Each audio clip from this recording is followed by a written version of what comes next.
আসছিলাম ওই বর্ডারে যেরকম আসে যায়, আমরা ওই বর্ডারতে চলে আসছিলাম। আচ্ছা, কতদিন আগে সিএতে কি করে জানতে পারলেন আপনার নাম এসছে?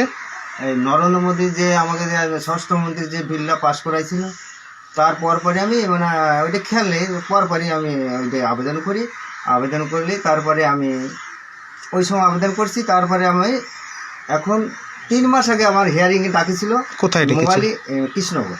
আচ্ছা, কি কি 3 দেখা মাস হয়েছে? আগে আসছি, 3 মাস আগে মোবাইলে SMS আসছিল। আসলে সেই তারিখে আমি যাইয়ে আমার ওই সব কিছু জিজ্ঞাসা করে, বাড়ি কোথায় ছিল বাংলাদেশে, আমি সব কিছু বললাম। কোথায় ছিল বাংলাদেশে বাড়ি? বাংলাদেশে বাউলিয়া। আচ্ছা আচ্ছা, তারপরে কবে হাতে পেলেন? হাতে পেলাম ধরো 3 মাস আগে হিয়ারিং হয়েছে, আজ 4 দিন পাইছে হাতে। কি বলবেন রাজ্যের দেশের প্রধানমন্ত্রীকে? কি আমাদের প্রধানমন্ত্রী আমি ধন্যবাদ জানাই, স্বরাষ্ট্রমন্ত্রী ধন্যবাদ জানাই।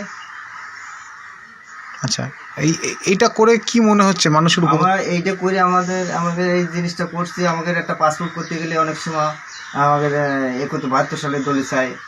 এই ধরনের এই জিনিসটা করাতে আমার খুব ভালো হয়েছে। আবার আমাদের সব দিক থেকে সুবিধা হয়েছে। দাদা কি বলবেন তাহলে প্রধানমন্ত্রীকে?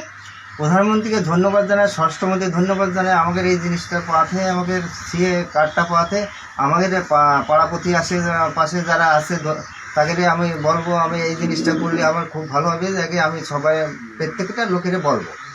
যারা ভয় পাচ্ছে তাদের বলবো। ভয় পাচ্ছে কিছু লোক এখনও ভয় পাচ্ছে। আমরা তো ভয় পাইনি। আমরা তো যে সময় স্বরাষ্ট্রমন্ত্রী আমাদের বিলটা পাস করেছে, আমরা সেই সময় আমি জমা দিয়েছি। আর প্রধানমন্ত্রীকে? হ্যাঁ, প্রধানমন্ত্রী। আচ্ছা।